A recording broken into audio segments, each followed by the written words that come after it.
now discuss about the topic the effect of heat energy. அதாவது வெப்ப ஆற்றலினால் ஏற்படக்கூடிய விளைவுகளை பற்றி இப்போ நம்ம பார்க்க போகிறோம். When a certain amount of heat energy is given to the substance, it will undergo one or more of the following changes. எப்போ ஒரு பொருள் மேலே நம்ம ஒரு குறிப்பிட்ட அளவுக்கு வெப்ப ஆற்றலை கொடுக்குறோமோ அப்போ அந்த பொருள் மேலே பின்வரக்கூடிய விளைவுகளும் மாற்றங்களும் ஏற்படும் அப்படின்னு சொல்லியிருக்காங்க. ஸோ ஃபஸ்ட்டு என்ன சொல்லியிருக்காங்கன்னா, the temperature of the substances rises. So நம்ம ஒரு பொருள் மேலே வெப்பம் கொடுக்கும்போது அந்த பொருளுடைய வெப்பநிலை அப்படின்றது அதிகரிக்கும், ரைஸ் ஆகுதுன்னு சொல்லி கொடுத்துருக்காங்க. Second point, the substance may change its state of from solid to liquid or from liquid to gas. So அந்த பொருளினுடைய நிலைகள் அப்படின்றது ஸ்டேட் அப்படின்றது மாறும் அப்படின்னு சொல்லியிருக்காங்க. உதாரணத்துக்கு சாலிடை வந்து வெப்பப்படுத்தும் போது அது லிக்விடாக மாறும், அதே போல் லிக்விட் வந்து வெப்பப்படுத்தும் போது கேஸாக மாறும் அப்படின்னு சொல்லி கொடுத்துருக்காங்க. இதுக்கு எக்ஸாம்பிள் சொல்லணும்னா, நம்ம ஒரு ஐஸ் க்யூப், அதாவது பனிக்கட்டியை, சாலிடாக இருக்கக்கூடிய பனிக்கட்டியை நம்ம ஹீட் பண்ணும்போது அது வந்து உருகி தண்ணியாக மாறும், அதாவது லிக்விட் ஸ்டேட்டுக்கு மாறும். ஸோ அதே போல் நம்ம தண்ணியை வந்து லிக்விட் ஸ்டேட்டில் இருக்கக்கூடிய வாட்டர் வந்து நம்ம ஹீட் பண்ணும்போது நம்ம கொடுக்கக்கூடிய ஹீட் எனர்ஜியால் அந்த லிக்விட் அப்படின்றது கேஸாக மாறும், அதாவது நீராவியாக மாறும். ஸோ இதுதான் பார்த்திங்கன்னா ஒரு வெப்பநிலை கொடுக்கும்போது த substance may change in it's state, அதனுடைய நிலையில் வந்து மாற்றம் ஏற்படும் அப்படின்னு சொல்லி கொடுத்துருக்காங்க. The third point, the substance will expand when heated. இந்த மூணாவது பாயிண்ட் ரொம்ப முக்கியமானது. இதை பேஸ் பண்ணி தான் பின்னாடி நம்ம ஒரு 3 எக்ஸ்பேன்ஷன் பற்றி நம்ம பார்க்க போகிறோம். அது என்ன சொல்லியிருக்காங்கன்னா, த சப்ஸ்டன்ஸ் வில் எக்ஸ்பேண்ட். எப்போ நாம் ஒரு பொருளை வந்து வெப்பப்படுத்துகிறோமோ அப்போ அந்த பொருளினுடைய வந்து பார்த்திங்கன்னா சப்ஸ்டன்ஸ் அப்படின்றது எக்ஸ்பேண்ட், விரிவடையும் அப்படின்னு சொல்லி கொடுத்துருக்காங்க. இதை பற்றி தான் நம்ம இப்போது கொஞ்சம் விரிவாக பார்க்க போகிறோம். The rise in temperature is in proportion to the amount of heat energy supplied. அது நம்ம கொடுக்கக்கூடிய வெப்பம் பார்த்திங்கன்னா அந்த ஹீட் எனர்ஜி ப்ரொப்போர்ஷனாக இருக்கும். அந்த அமௌண்ட்டுடைய ஹீட் எனர்ஜி பார்த்திங்கன்னா நம்ம சப்ளை பண்ணுறதுக்கு ஏற்ற மாதிரி அதனுடைய வெப்பம் அப்படின்றது அதிகரிக்கும். It also depend on the nature and mass of the substance. So இது எப்போவுமே நம்ம கொடுக்கக்கூடிய வெப்ப ஆற்றல் அப்படின்றது எதை பொறுத்து இருக்கும்னா அந்த சப்ஸ்டன்ஸுடைய தன்மையும் அதனுடைய நிறையை பொறுத்தும் மாறுபடும். About the rise in temperature and change of state you have studied in previous classes. இந்த following section we shall discuss about the expansion of substances due to heat. So இதை பற்றி நம்ம பழைய கிளாஸ்லேயே முன்னாடி கிளாஸில் படிச்சிருப்போம். ஸோ அதனால் இப்போ வந்து பார்த்திங்கன்னா அந்த எக்ஸ்பேன்ஷனால் என்னென்ன நிகழ்வுகள் நடக்குது அப்படின்றத இப்போ நம்ம பார்க்கலாம். எக்ஸ்பேன்ஷன் ஆஃப் சப்ஸ்டன்சஸ், அதாவது பொருட்களின் மீது எக்ஸ்பேன்ஷன் எப்படி நடக்குது அப்படின்றத இப்போ நம்ம பார்க்க போகிறோம். When heat energy is supplied to a body, there can be an increase in the dimension of the object. This change in the dimension due to rise in temperature is called thermal expansion of the object. The expansion of liquids can be seen when a thermometer is placed in warm water. All forms of matter undergo expansion on heating. So இதில் என்ன சொல்லியிருக்காங்கன்னா, எப்போ வந்து நம்ம வெப்ப ஆற்றல் heat energy வந்து ஒரு பொருள் மேலே கொடுக்குறோமோ அப்போ அந்த பொருளினுடைய டைமென்ஷன் அப்படின்றது இன்க்ரீஸ் ஆகும் அப்படின்னு சொல்லியிருக்காங்க. ஸோ டைமென்ஷன் அப்படின்னு சொன்னோன்னா அந்த பொருளினுடைய லென்த்து, ஏரியா, அப்புறம் வேல்யூம், இதெல்லாமே பார்த்திங்கன்னா சேஞ்ச் ஆகும். அதுதான் நம்ம பரிமாணம் அப்படின்றது, அதாவது டைமென்ஷன் அப்படின்றது இது எல்லாமே பார்த்திங்கன்னா மாறக்கூடியதாக இருக்கும். ஸோ வெப்பாற்றல் கொடுக்கும்போது அந்த பொருளினுடைய டைமென்ஷனான அதனுடைய லென்த், ஏரியா, வேல்யூம் இதெல்லாமே சேஞ்ச் ஆகும். So the change in the dimension due to rise in temperature. So அந்த பொருள் மேலே ஏற்படக்கூடிய அந்த பரிமாண மாற்றம் அப்படின்றது அந்த டெம்பரேச்சரால் ஏற்படுது. ஸோ அந்த டெம்பரேச்சர் தான் நம்ம thermal expansion of the object, அந்த பொருளை விரிவடையக்கூடிய அந்த வெப்பநிலையை தான் நம்ம தெர்மல் எக்ஸ்பேன்ஷன் அப்படின்னு சொல்கிறோம். த எக்ஸ்பேன்ஷன் ஆஃப் லிக்விட்ஸ் அப்படின்னு சொல்லி இங்கே கொடுத்தோம். பார்த்தீங்கன்னா எடுத்துக்காட்டுக்கு மெர்க்குரி அப்படின்றது ஒரு திரவ நிலையில் உள்ள ஒரு திடப்பொருள் தான் நம்ம மெர்க்குரி அப்படின்னு சொல்லுவோம். இது வந்து பார்த்திங்கன்னா நம்ம தெர்மோமீட்டரில் வந்து பார்த்திங்கன்னா மேக்ஸிமம் இந்த மெர்க்குரி அப்படின்றது நம்ம பயன்படுத்துவோம். ஸோ அந்த தெர்மாமீட்டர், மெர்க்குரியில் தெர்மாமீட்டர் நம்ம வந்து ஒரு வார்ம் வாட்டர், அதாவது சுடுதண்ணியில் வைக்கும்போது அதனுடைய எக்ஸ்பேன்ஷனை நம்மளால் தெரிஞ்சுக்க முடியும். So all forms of water, solid, liquid and gas இது எல்லாமே பார்த்திங்கன்னா எக்ஸ்பேன்ஷனுக்கு உட்படும் அப்படின்றது மரபு. ஃபஸ்ட்டு இப்போ நம்ம பார்க்க போகிறது த எக்ஸ்பேன்ஷன் இன் சாலிட்ஸ். ஸோ திடப்பொருள் வந்து எப்படி இந்த விரிவடைதல் எக்ஸ்பேன்ஷன் அப்படி இருக்குது அப்படின்னு சொல்லி பார்ப்போம். when a solid is heated, the atoms gain energy and vibrate more vigorously. This result in the expansion of the solid. For a given change in temperature, the extent of expansion is smaller in solids than in liquids and gases. This is due to the rigid nature of solids. So இங்கே என்ன சொல்லியிருக்காங்கன்னா, எப்போ வந்து நம்ம ஒரு திடப்பொருளை வந்து வெப்பப்படுத்துகிறோமோ அப்போ அந்த திடப்பொருளில் இருக்கக்கூடிய அணுக்கள் பார்த்திங்கன்னா அந்த எனர்ஜி வந்து பெறுது, வெப்ப ஆற்றலை வந்து பெறுது. அதனால் என்ன ஆகுனா ரொம்ப அதிகமாக விகோரிஸ்லியாக பார்த்திங்கன்னா அதில் இருக்கக்கூடிய அணுக்கள் எல்லாமே அதிர்வடைய ஆரம்பிக்கும். ஸோ இதனுடைய தொடர்ச்சியாக இதனுடைய விளைவுனால் என்ன நடக்குன்னா அந்த திடப்பொருள் அப்படின்றது எக்ஸ்பேன்ஷனுக்கு உட்படும். For A given change in temperature. So நம்ம கொடுக்கக்கூடிய வெப்பநிலைக்கு ஏற்றவாறு பார்த்திங்கன்னா அந்த சாலிட்ஸில் வந்து சேஞ்சஸ் எக்ஸ்பேன்ஷன் அப்படின்னு நடக்கும். The extent of expansion is smaller in solids. So சாலிடோட பார்க்கும்போது இந்த எக்ஸ்பேன்ஷன் அப்படி பார்த்திங்கன்னா ரொம்ப ரொம்ப கம்மியாக இருக்கும், ஸ்மாலர் தானே இருக்கும். எதோட கம்பேர் பண்ணி பார்க்கணும்னா இந்த லிக்யூட்ஸ் அண்ட் கேஸோட கம்பேர் பண்ணி பார்க்கும்போது நம்ம சாலிட்ஸில் இந்த எக்ஸ்பேன்ஷன் அப்படிது ரொம்ப ரொம்ப கம்மியாக இருக்கும். This is due to the rigid nature of solids. இதான் பார்த்திங்கன்னா அந்த சாலினுடைய நேச்சராக சொல்கிறோம். The different types of expansion of solids are listed and explained below. So அந்த சாலிடுடைய எக்ஸ்பேன்ஷனுக்காக பல்வேறு வகைகள் இருக்குது, அதை பற்றி கீழே விரிவாக பார்க்கலாம். ஸோ ஃபஸ்ட்டு பாயிண்ட் அப்படின்னு சொன்னோன்னா லீனியர் எக்ஸ்பேன்ஷன் அப்படின்றது எக்ஸ்பேன்ஷனில் சாலிட் எக்ஸ்பேன்ஷனில் ஒரு டைப். லீனியர் எக்ஸ்பேன்ஷன் அப்படின்றது அது நீள வெப்ப விரிவு. ஸோ அந்த பொருளுடைய நீளம் வந்து அதிகரிக்கிறது லீனியர் எக்ஸ்பேன்ஷன் அப்படின்னு சொல்கிறோம். செகண்டு பார்த்தீங்கன்னா சூப்பர்ஃபிஷியல் எக்ஸ்பேன்ஷன். இந்த சூப்பர்ஃபிஷியல் எக்ஸ்பேன்ஷன் அப்படின்றது பரப்பு வெப்ப விரிவு அப்படின்றது. ஸோ அதாவது அந்த பொருளுடைய பரப்பு வந்து இந்த வெப்பத்தினால விரிவடைகிறத வந்து சூப்பர்ஃபிஷியல் எக்ஸ்பேன்ஷன் அப்படின்னு சொல்கிறோம். அந்த தேர்ட் ஒன் கியூபிக்கல் எக்ஸ்பேன்ஷன். இந்த கியூபிக்கல் எக்ஸ்பேன்ஷன் அப்படின்றது அந்த பொருளுடைய வேல்யூம் கன அளவு வந்து அதிகரிக்கிறத வந்து நம்ம கியூபிக்கல் எக்ஸ்பேன்ஷன் அப்படின்னு சொல்கிறோம்.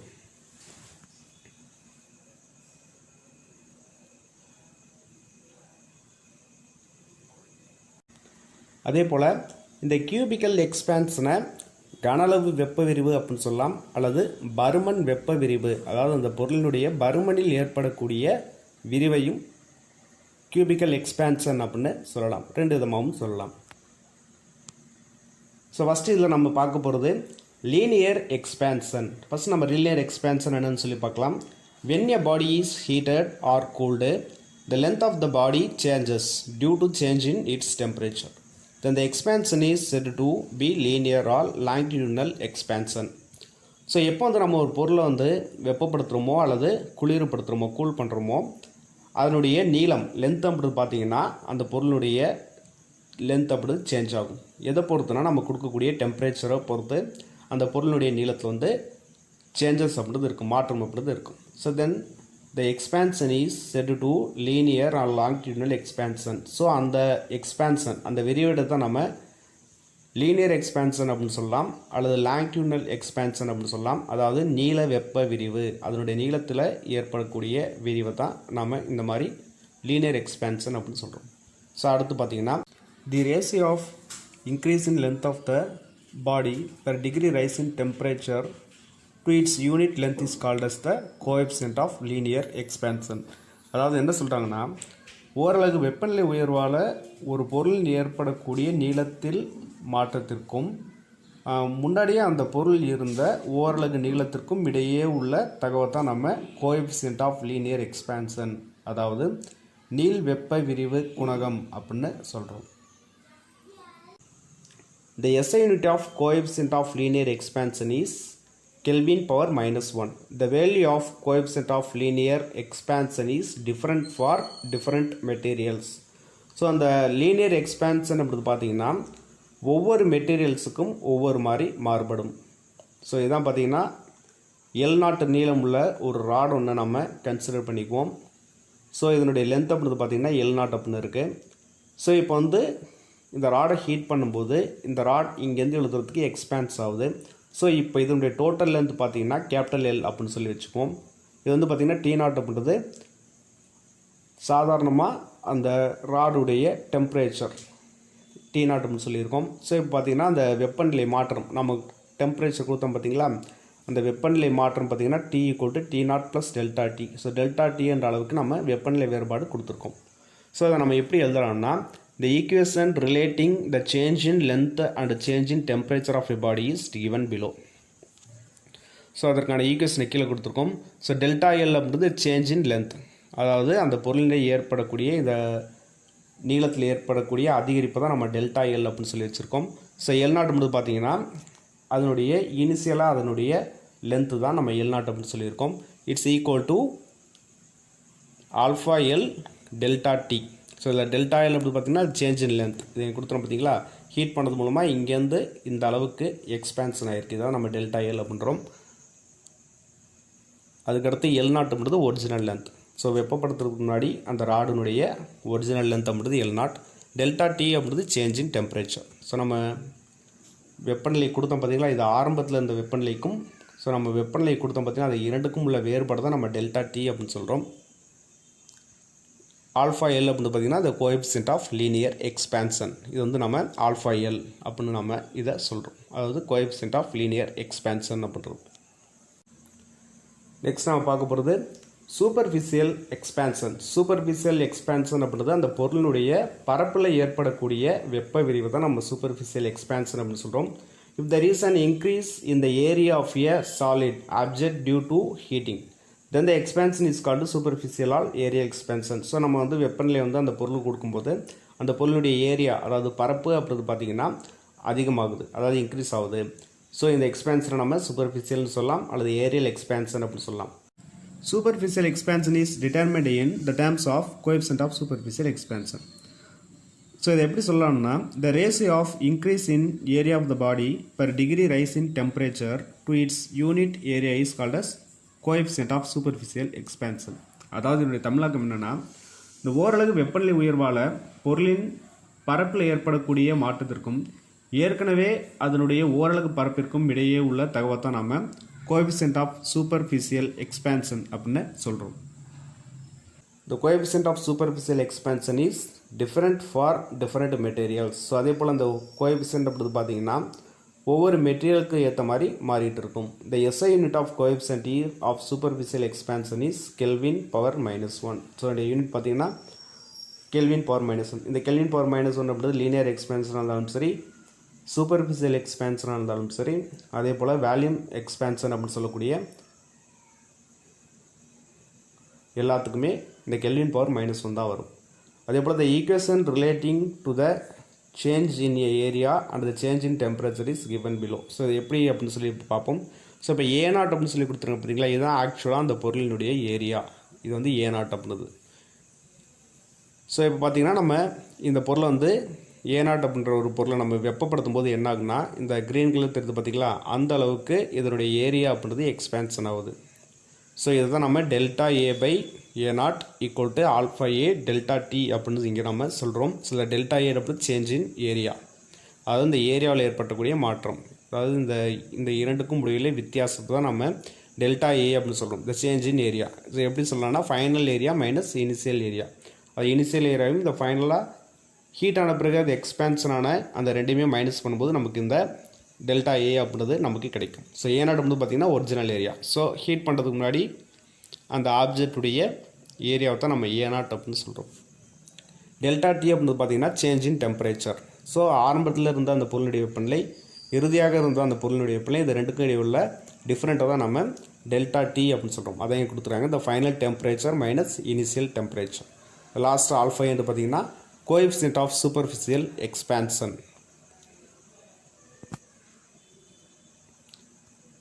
ஸோ நெக்ஸ்ட் நம்ம பார்க்க போகிறது cubical expansion. So cubical expansion அப்படின்றது பார்த்திங்கன்னா பரும வெப்ப விரிவு அப்படின்னு சொல்கிறது.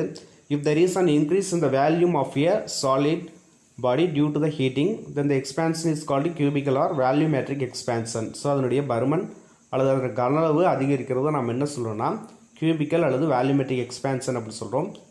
As in the case of linear and aerial expansion, the cubical expansion is also expressed in terms of coefficient of cubical expansion.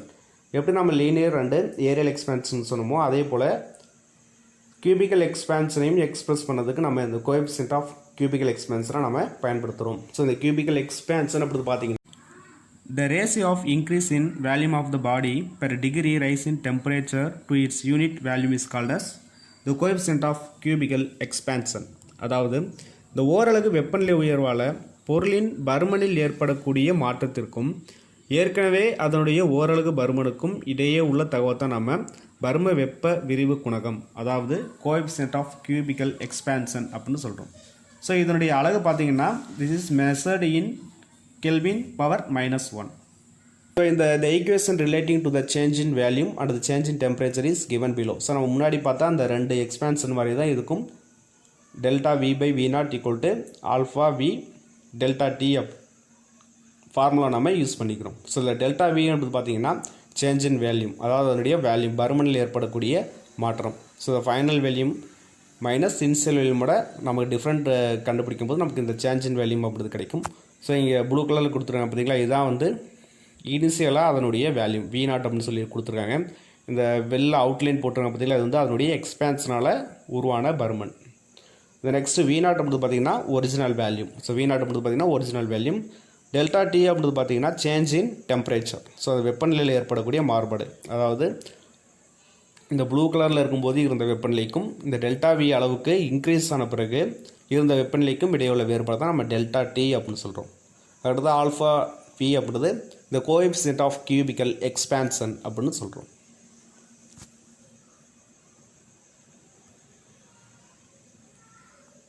The expansion in liquids and gases. So அந்த expansion பார்த்திங்கன்னா நம்ம சாலிடில் பார்த்துட்டோம். இப்போ இந்த லிக்யூட்லேயும் இந்த கேஸ்லேயும் இந்த எக்ஸ்பான்ஷன் எப்படி இருக்குன்னு சொல்லி நம்ம பார்க்கலாம். The when heated the atoms in a liquid or gas gain energy and are forced further apart. So சாலிடோட கம்பேர் பண்ணும்போது பார்த்திங்கன்னா லிக்யூடுக்கும் கேஸுக்கும் நம்ம ஹீட் எனர்ஜி கொடுக்கும்போது அது ரொம்ப அதிக அளவுக்கு விசையோடு அதில் செயல்படுது. The extent of expansion varies from substance to substance. So இது பார்த்திங்கன்னா இந்த எக்ஸ்பான்ஷன் அப்படிது ஒவ்வொரு பொருளுக்கும் ஏற்ற மாதிரி மாறுது. For a given rise in temperature, a liquid will have more expansion than a solid and a gaseous substance has the highest expansion when compared with the other two. The coefficient of cubical expansion of liquid is independent of temperature, whereas its value for gases depends on temperature of gases. So நம்ம முன்னாடியே சொன்ன மாதிரி இந்த liquid பார்த்தீங்கன்னா சாலிடை விட ரொம்ப அதிக அளவுக்கு எக்ஸ்பான்ஷன் அப்படின்றது நடக்கும்.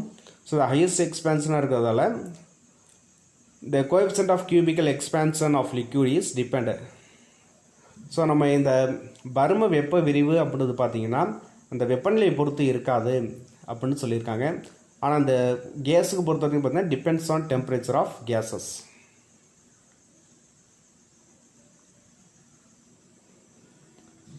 ஸோ லிக்விடை பொறுத்த வரைக்கும் இண்டிபெண்ட்டாக இருக்கும். அதே போல் இந்த கேஸ் பொறுத்த வரைக்கும் பார்த்தீங்கன்னா depends on temperature of gases. Temperature வந்து டிபெண்ட் பண்ணி இருக்கும் அப்படின்னு சொல்லியிருக்காங்க. So when liquid is heated it is done by keeping the liquid in some container and supplying heat energy to the liquid through the container. Thermal energy supplied will be partly used in expanding the container and the partly used in expanding the liquid. Thus what we observe may not be the actual or real expansion of the liquid. Hence for liquids we can define real expansion and apparent expansion. So இங்கே என்ன சொல்லியிருக்காங்கன்னா எப்போ நம்ம வந்து ஒரு liquid வந்து heat பண்ணுறோமோ நம்மளால் டைரெக்டாக அந்த லிக்விடுடைய எக்ஸ்பான்ஷனை கண்டுபிடிக்க முடியாது. ஏன்னா லிக்விடை நம்ம எப்போவுமே ஒரு கண்டெய்னர் தான் எடுத்திருப்போம். ஸோ நம்ம அந்த கண்டெய்னரை ஹீட் பண்ணும்போது ஃபஸ்ட்டு அந்த கண்டெய்னர் வந்து பார்த்திங்கன்னா பகுதியளவு வெப்பநிலை எடுத்துக்கும். ஸோ அது ஹீட்டான பிறகு தான் அது உள்ளே இருக்கக்கூடிய அந்த லிக்விட் வந்து ஹீட் பண்ணும். ஸோ அந்த பொருளை வந்து நம்மளால் திரவநிலையில் உள்ள பொருளை நம்மளால் டைரெக்டாக ஹீட் பண்ண முடியாது. ஸோ அதனால் பார்த்திங்கன்னா நம்ம இரண்டு விதமான வரையறை வந்து நம்ம தெரிஞ்சுக்க வேண்டியதாக இருக்குது. அதில் பார்த்திங்கன்னா real expansion and apparent expansion. So real expansion அப்படின்றது உண்மை வெப்ப விரிவு, அப்பரண்ட் எக்ஸ்பான்ஷன் அப்படின்றது தோற்ற வெப்ப விரிவு அப்படின்றது. ஸோ இந்த இரண்டு பற்றியும் நம்ம தெரிஞ்சுக்க வேண்டியது அவசியமாக இருக்குது. ஃபஸ்ட் நம்ம ரியல் எக்ஸ்பான்ஷன் உண்மை வெப்ப விரிவு பற்றி பார்ப்போம். இப்போ liquid is heated directly without using any container. So நம்மளால் ஏதாச்சும் ஒரு பொருளை, அதாவது இப்போ தண்ணி எடுத்துங்களேன், தண்ணியை நீங்கள் கண்டெய்னர் இல்லாமல் ஹீட் பண்ண முடியுமா டைரெக்டாக? கண்டிப்பாக முடியாது. So then the expansion that you observe is termed as real expansion of the liquid. So அந்த மாதிரி நம்ம டைரெக்டாக ஹீட் பண்ண முடிஞ்சுன்னா அதான் நம்ம ரியல் எக்ஸ்பான்ஷன் அப்படின்னு சொல்கிறோம். Coefficient of real expansion is defined. So இதே போல் எதுன்னு பார்த்தீங்கன்னா coefficient of real expansion is defined as the ratio of the true rise in the volume of the liquid per degree rise in temperature to its unit volume. அதாவது பார்த்திங்கன்னா ஓரளவு வெப்பநிலை உயர்வால் திரவத்தில் அதிகரிக்கும் உண்மை பருமனுக்கும் அது திரவத்தினுடைய ஓரளவு பருமனுக்கும் உள்ள தகவத்தான் நம்ம வெப்ப விரிவு குணகம், அதாவது உண்மை வெப்ப விரிவு குணகம், அதாவது கோஎஃபிஷியன்ட் ஆஃப் ரியல் எக்ஸ்பான்ஷன் அப்படின்னு சொல்கிறோம். இதனுடைய எஸ் யூனிட் பார்த்தீங்கன்னா கெல்வின் பவர் -1. அடுத்து நான் பார்க்க போகிறது தோற்ற வெப்பறிவு, அதாவது apparent expansion. Heating a liquid without using a container is not possible. Thus, in practice, you can heat any liquid by pouring it in a container. A part of thermal energy is used in expanding the container and a part is used in expanding the liquid. Thus, what you observe is not the actual or real expansion of the liquid. The expansion of a liquid apparently observed without considering the expansion of the container is called the apparent expansion of the liquid. So என்ன சொல்லியிருக்காங்கன்னா, நம்மளால் container இல்லாமல் ஒரு பொருளை திரவ நிலையில் ஒரு பொருளை ஹீட் பண்ண முடியாது. ஸோ நடைமுறையில் பார்த்தீங்கன்னா you can heat any liquid by pouring in a container. So நம்ம என்ன பண்ணுறோன்னா ஏதாச்சும் ஒரு குடுவைக்குள்ளே நம்ம எடுத்துக்கொள்ளக்கூடிய திரவ பொருளை எடுத்துக்கிறோம். ஸோ நம்ம கொடுக்கக்கூடிய தெர்மல் எனர்ஜியில் பகுதியில் பார்த்தீங்கன்னா எக்ஸ்பேண்டிங் த கண்டெய்னர், முதல்ல அந்த கண்டெய்னர் வந்து எக்ஸ்பேண்ட் பண்ணுது. அதுக்கப்புறம் பார்த்தீங்கன்னா இந்த part is used in expanding the liquid. So அதுக்கப்புறம் தான் வெப்பநிலை அப்படின்றது அந்த திரவ பொருள் வந்து எக்ஸ்பேண்ட் பண்ண ஆரம்பிக்குது. So what you observe, so இதெல்லாம் நம்ம என்ன தெரிஞ்சுக்கணும்னா த ஆக்சுவலாக ரியல் எக்ஸ்பேன்ஷன் ஆஃப் த லிக்விடை பற்றி நம்ம தெரிஞ்சுக்கணும். The expansion of you liquid பார்த்தீங்கன்னா apparently observed without considering. So நம்ம அந்த கண்டெய்னருடைய எக்ஸ்பேன்ஷனை நம்ம கணக்கில் எடுத்துக்காமல் அந்த லிக்விட எக்ஸ்பேன்ஷனை மட்டும் நம்ம எடுத்துக்கிறது தான் நம்ம apparent expansion of the liquid அப்படின்னு சொல்கிறோம். So coefficient of apparent expansion அப்படின்னு பார்த்தீங்கன்னா the ratio of apparent rise in the volume of the liquid per degree rise in temperature to its unit volume. So அதே போல் பார்த்தீங்கன்னா ஓரளவு வெப்பநிலை உயர்வால் திரவத்தில் அதிகரிக்கும் தோற்ற பருமனுக்கும் அத்திரவத்தினுடைய ஓரளவு பருமனுக்கும் உள்ள தகவல்தான் நம்ம உண்மை தோற்ற விரிவு குணகம் அப்படின்னு சொல்கிறோம். இதுதான் நம்ம கோஎஃபிஷியன்ட் ஆஃப் அப்பேரண்ட் எக்ஸ்பேன்ஷன் அப்படின்னு சொல்கிறது. ஸோ இதனுடைய எஸ் யூனிட் பார்த்தீங்கன்னா கெல்வின் பவர் -1. ஸோ இதை நம்ம ஒரு எக்ஸ்பெரிமெண்ட் மூலமாக நம்ம இந்த ரியல் அண்ட் அப்பேரண்ட் எக்ஸ்பேன்ஷனை லிக்விடுக்கு நம்ம கண்டுபிடிக்க போகிறோம். அந்த எக்ஸ்பெரிமெண்ட்டை பார்ப்போம். The experiment to measure real and apparent expansion of liquid. To start with the liquid whose real and apparent expansion speed determined is poured in container up to a level. So இப்போ நம்ம எந்த திரவத்துக்கு வந்து நம்ம அந்த real and apparent expansion கண்டுபிடிக்க போகிறோமோ அந்த லிக்விடை நம்ம ஒரு குடுவைக்குள்ளே நம்ம எடுத்துக்கிட்டு அது இருக்கக்கூடிய தண்ணியோட லெவலை வந்து நம்ம மார்க் பண்ணி வச்சுக்கிறோம். So mark this level as L1. So நம்ம மார்க் பண்ணி லெவலை தான் நம்ம L1 அப்படின்னு சொல்லி குடிச்சிருக்கோம். Now heat the container and the liquid by using a burner as shown in figure. So படத்தில் காட்டுப்படி என்ன பண்ண போகிறோம்னா நம்ம அந்த கண்டெய்னர் வந்து நம்ம ஹீட் பண்ண போகிறோம். இந்த பர்னர் வச்சு நம்ம ஹீட் பண்ண போகிறோம். ஸோ இதில் பார்த்தீங்கன்னா தமிழ் மீடியத்தில் இந்த பாயிண்ட் தெளிவாக தெரியாதனால நம்ம இப்போ தமிழ் மீடியத்துக்கான கண்டெய்னர் எடுத்து நம்ம காட்டுறேன். ஸோ இங்கிலீஷில் பார்த்தீங்கன்னா இந்த L1 L2 அப்படின்னு சரியாக புரியாமல் இருக்கும். ஸோ அதனால் இங்கிலீஷ் மீடியம் இதை கொஞ்சம் பார்த்துக்கலாம். ஸோ இப்போ ஆரம்பத்தில் இந்த கண்டெய்னருக்குள்ளே இந்த லிக்விட் இருக்கும்போது ஃபஸ்ட்டு இந்த நடுவில் இருக்குது பார்த்தீங்களா, இதுதான் வந்து L1 அப்படின்னு சொல்லியிருக்கோம். இது வந்து நம்ம L1 அப்படின்னு சொல்லி அந்த மார்க் பண்ணி வச்சுருக்கோம். ஸோ இப்போ நெக்ஸ்ட் நம்ம என்ன பண்ண போகிறோம்னா இந்த கண்டெய்னரை நம்ம ஹீட் பண்ண போகிறோம். ஸோ ஹீட் பண்ணும்போது என்ன ஆகுதுன்னா ஃபஸ்ட்டு நம்ம கொடுக்கக்கூடிய அந்த ஹீட் எனர்ஜி அப்படின்றது இந்த கண்டெய்னருக்குள்ளே போகும். ஸோ அந்த கண்டெய்னர் என்ன ஆகுனா எக்ஸ்பேண்ட் ஆகும். ஸோ விரிவடைய ஆரம்பிக்கும். நம்ம முன்னாடியே பார்த்த அந்த areal expansion and linear expansion படி பார்த்தீங்கன்னா இந்த கண்டெய்னர் அப்படின்றது எக்ஸ்பேண்ட் ஆக ஆரம்பிக்கும். ஸோ எக்ஸ்பேண்ட் ஆகும்போது என்ன ஆகும் அப்படின்னா இந்த தண்ணி மட்டம் கீழே இறங்கும். ஏன்னா அது எக்ஸ்பேண்ட் ஆகிறதால இது அளவு வந்து கொஞ்சம் எக்ஸ்பேண்ட் ஆகுது. ஸோ இப்போ தண்ணி மட்டம் அப்படின்றது கொஞ்சம் கீழே இறங்கும். ஸோ அதான் நம்ம என்ன குடிச்சிருக்கோம்னா L2 அப்படின்னு சொல்லி கீழே ஒரு லைன் குடிச்சிருக்கோம் பார்த்தீங்களா, இது வந்து L2 அப்படின்றது. இந்த நடுவில் உள்ளது L1. ஸோ இது வந்து L2 அப்படின்னு சொல்லுறது இந்த கீழே உள்ள லைனை L2 அப்படின்னு சொல்லி நம்ம குடிச்சிருக்கோம். ஸோ இப்போ திரும்பியும் நம்ம ஃபர்தராக அந்த கண்டெய்னர் வந்து நம்ம ஹீட் பண்ணிகிட்டே இருக்கும்போது என்ன ஆகும்னா இப்போ தான் அந்த கண்டெய்னர்லேருந்து அந்த ஹீட் எனர்ஜி அப்படின்றது இந்த லிக்விடுக்குள்ளே போகும். ஸோ இந்த லிக்விடுக்குள்ளே போகும்போது என்ன ஆகும்னா இப்போ தான் அந்த லிக்விட் அப்படின்றது எக்ஸ்பேண்ட் ஆக ஆரம்பிக்கும். ஸோ இந்த L2லேருந்து பார்த்தீங்கன்னா எக்ஸ்பேண்ட் ஆகி இந்த நீர்மட்டம், ஸோ இங்கே குறிச்சிருக்கோம் பார்த்தீங்களா, L3 அப்படின்ற அளவுக்கு அந்த லிக்விட் அப்படின்றது எக்ஸ்பேண்ட் ஆகும். ஸோ ஆரம்பத்தில் நம்ம மார்க் பண்ணது L1. ஸோ இந்த எக்ஸ்பேண்ட் ஆனதால், அதாவது இந்த கண்டெய்னர் எக்ஸ்பேண்ட் ஆனதால் L2 அப்படின்னு சொல்லி குறிச்சிருக்கோம். ஸோ அதுக்கடுத்து நம்ம கண்டினியூஸாக எக்ஸ்பேண்ட் பண்ணுறதுக்கு நம்ம ஹீட் பண்ணும்போது அந்த கண்டெய்னர் ஹீட் ஆகி, அது இல்லாமல் அந்த லிக்விட் ஹீட் ஆகி இந்த L2லேருந்து பார்த்திங்கன்னா அந்த வாட்டர் L3க்கு எக்ஸ்பேண்ட் ஆகுது. ஸோ நம்ம ரியல் எக்ஸ்பேன்ஷன், அதாவது உண்மை வெப்ப விரிவு அப்படின்றது பார்த்திங்கன்னா இந்த L3 மைனஸ் L2, இந்த L3 மைனஸ் L2 தான் நம்ம என்ன சொல்கிறோம்னா உண்மை வெப்ப விரிவு, அதாவது ரியல் எக்ஸ்பேன்ஷன் அப்படின்னு சொல்கிறோம். அதே போல் அந்த தோற்ற வெப்ப விரிவு அப்படின்றது பார்த்திங்கன்னா L3 மைனஸ் L1, இந்த L3 மைனஸ் L1 தான் நம்ம அப்பேரண்ட் எக்ஸ்பேன்ஷன், தோற்ற வெப்ப விரிவு அப்படின்னு சொல்கிறோம். ஸோ இதுதான் பார்த்திங்கன்னா கீழே கொடுத்துருப்பாங்க. ஸோ இதில் படி ரியல் எக்ஸ்பேன்ஷன் அப்படி பார்த்திங்கன்னா L3 மைனஸ் L2 அப்படின்னு சொல்லி கீழே கொடுத்துருக்காங்க. ஸோ இந்த ரியல் எக்ஸ்பேன்ஷன் பார்த்திங்கன்னா இங்கே இருக்க உண்மை வெப்ப விரிவு அப்படின்றது L3 மைனஸ் L2, இந்த கடைசி இருக்கலாம் தான் L2. இது ரெண்டுக்கும் உள்ள டிஃப்ரெண்ட் தான் நம்ம என்ன சொல்கிறோம்னா ரியல் எக்ஸ்பேன்ஷன் அப்படின்னு சொல்கிறோம். அதே போல் அப்பேரண்ட் எக்ஸ்பேன்ஷன் அப்படி பார்த்திங்கன்னா L3 மைனஸ் L1, இந்த நடுவில் இருக்குது பார்த்திங்களா, இதான் அந்த L1. ஸோ L3க்கும் L1க்கும் இடையே உள்ள வெப்பநிலை வேறுபாடு தான் நம்ம தோற்ற வெப்ப விரிவு அப்படின்னு சொல்கிறோம். அதை தான் இங்கே நம்ம கொடுத்துருக்காங்க. So initially the container receives thermal energy and it expands. So container அப்படி எக்ஸ்பேண்ட் ஆகுது. As a result the volume of the liquid appears to have reduced. So அந்த லிக்விட் ரெடியூஸ் ஆகுது. The Marvis level is still L2. நம்ம முன்னாடி சொன்ன L2 குறிச்சிருக்கோம். And further heating thermal energy supplied to the liquid through the container results in the expansion of the liquid. Hence the level of liquid rises to L3. So இப்போ L3 அப்படி நம்ம இங்கே குறிச்சிருக்கோம். அதாவது மேலே வந்துருப்போம், இதை வந்து L3 அப்படின்னு சொல்லி நம்ம குறிச்சிருக்கோம். Now the difference between the L1 and L3 is called as apparent expansion. So நம்ம முன்னாடியே சொன்ன மாதிரி அந்த L3க்கும் L1க்கும் இடையே உள்ள டிஃப்ரெண்ட்டாக தான் நம்ம apparent expansion அப்படின்னு சொல்கிறோம். And the difference between the levels L2 and L3 is called real expansion. So அதே போல் L3க்கும் L2க்கும் இடையே உள்ள டிஃப்ரெண்ட்டாக தான் நம்ம real expansion அப்படின்னு சொல்கிறோம். So the real expansion is always more than that of apparent expansion. So real expansion எப்போவுமே apparent expansion விட அதிகமாக இருக்கும்.